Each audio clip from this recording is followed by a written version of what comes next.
नाज़रीन, अवामी न्यूज़ में ख़बरनि जो सिलसिलो जारी है। हिन वक़्त असीं तव्हांखे खिपरो में ख़बर ॾींदा हलूं त खिपरो में अज़ीज़ कॉलोनी ऐं भूरो माली कॉलोनी जे रवासियुनि पारां खिपरो म्यूनसिपल कमेटी खिपरो जे चेयरमैन मोहम्मद वसीम क़ाइम खानी ते पंहिंजी ज़मीन जो पाणी नेकाल करण ॿोड़ाइण जो इल्ज़ाम हणंदे रवासियुनि अली मोहम्मद जट, हबीब जट, साबिर जट ऐं ॿियनि चयो त बरसाती पाणी सबबि असांजी कॉलोनी अज़ीज़ कॉलोनी ऐं भूरो माली कॉलोनी में एॾो वॾो नुक़सानु कोन जेतिरो खिपरो म्यूनसिपल कमेटी जे चेयरमैन मोहम्मद वसीम क़ाइम खानी पारां ज़मीन जो पाणी असांजी कॉलोनी ॾे नेकाल करे असांजा सवे घर बोड़े छॾिया आहिनि। असां मना कई पर हिन कोन ॿुधी। हिन हवाले खां वधीक तफ़सील ॿुधाए रहियो आहे खिपरो में अवामी न्यूज़ जो रिपोर्टर मुमताज़ बोज़दार। बीठा आहियूं अज़ीज़ कॉलोनी ऐं भूरो कॉलोनी में, जिते पाणी जेको आहे तमामु बरसाती पाणी घणो आहे, जिते निकाल जा के बि बंदोबस्त न आहिनि ऐं हीअ रवासी जेके आहिनि गोॾे जॾे पाणी मां अचनि था ऐं वञनि था ऐं ॿार ख़ासि करे, ऐं हीअ पाणी जेको गंदो पाणी आहे हिन में गटरनि जो पाणी मिली वियो आहे ऐं अचो त हीअ रवासी ते बीठा हिन खां पुछूं था त हीअ पाणी किथां आयो आहे, निकाल छो कोन थियो, हिननि जा मसइला कहिड़ा आहिनि। रात जो उहो पाणी बि असां ॾे आयो आहे, हाणे हिन जो निकाल आहे कोन। असांजा ॿार बचा दरबदर आहिनि, पाण असां हेॾां वञूं ऐं पठाणनि जी कॉलोनी जो बि हेॾां अचे पाणी। साईं शासन साईं पाणी असां ॾे मोकिलियो वियो, चेयरमैन साहब बि असां ॾे पाणी माणियो। बाक़ी कहिड़ो चेयरमैन? साईं वसीम नाज़िम साहब, क्याम खनी के जेको बि आहे। पाणी किथां आयो आहे? बनी जो पाणी साईं असां ॾे उछलियो वियो आहे ऐं असां 4-5 फुट पाणी जे विच में बीठा आहियूं ऐं असां जाम परेशान आहियूं। कल पाणी हिन में जेको पोजीशन हुई एतिरी हुई? जी साईं जी, कल घटि हुई, बाक़ी राति जो जेको पाणी कढियो हुन खां पोइ पाणी जी पोजीशन वधी चुकी आहे। हबीब। अच्छा, हीअ पाणी एतिरो अॻे कॾहिं आयो आहे? न साईं, असां ज़िंदगी में पहिरीं दफ़ा ॾिठो आहे एतिरो।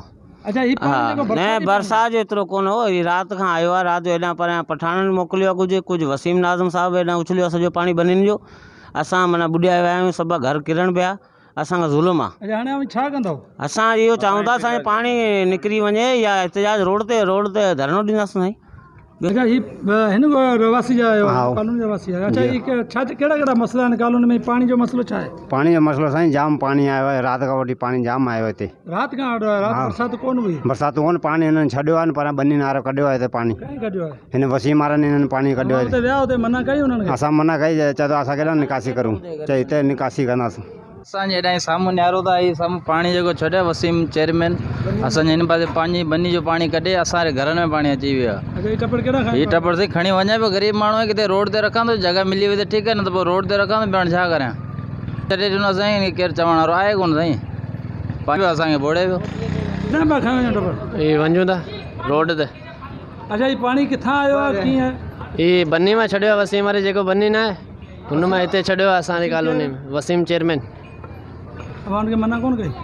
न ॿुधियो, भूरे कॉलोनी जा रवासी आहिनि, अज़ीज़ कॉलोनी रवासी आहे। हिननि जो चवणु आहे त बरसाति जे तरफ़ां बरसाति जो कुदरती आफ़त हुई उनजो त पाणी हिते हो, लेकिन जेको म्यूनसिपल कमेटी खिपरो जो हिन जे वोटनि सां चूंडियल चेयरमैन आहे मोहम्मद वसीम क़ाइम खानी, हुननि जेको पंहिंजी बनियुनि जो पाणी जेको आहे हेॾां छंडायो आहे, जंहिंजे करे हीउ पाणी जेको आहे घरनि में दाख़िल थी वियो आहे। केतिरा घर ख़ाली थी विया आहिनि ऐं काफ़ी रवासी जेके आहिनि हिन घरनि हिन पाणी में अचनि वञनि था।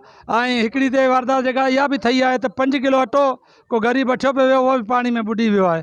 मुमताज़ बोज़दार, अवामी न्यूज़ खिपरो। मज़ीद खबरों और तफसीलात के लिए विजिट करें हमारी वेबसाइट www.awamiNewsHD.com।